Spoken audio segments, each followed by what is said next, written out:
Hi everyone, Maria from GuideWise. In today's video, I'm going to be showing you how to create a very cool logo using Canva AI.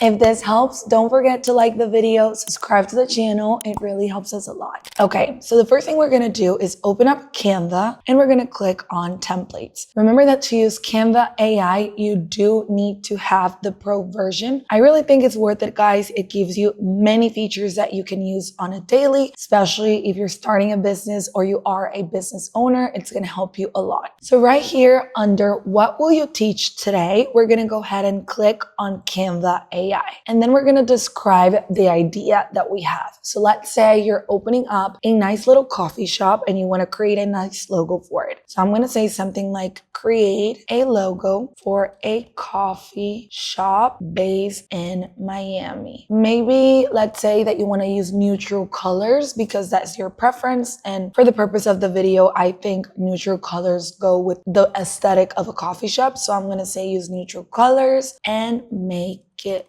look clean. Now, if you already have a name for your business, go ahead and put the name right here. I'm going to go ahead and name my coffee shop Mar Coffee. And then the only thing you need to do is click on submit. Okay, so now we have different ideas of different options that Canva AI gave us for the coffee shop. Of course, after you finish with the AI tools, you can simply go ahead and select the option that you like best. For example, I love this option right here, and you're going to click on use Canva editor to make it better. Now you can add different text or templates. Maybe you can bring the text up if that's something that you need to do. And once you're done, simply click on share, download in a PNG version, and that's it. I hope this video helped. Don't forget to like and subscribe, and I'll see you in the next one.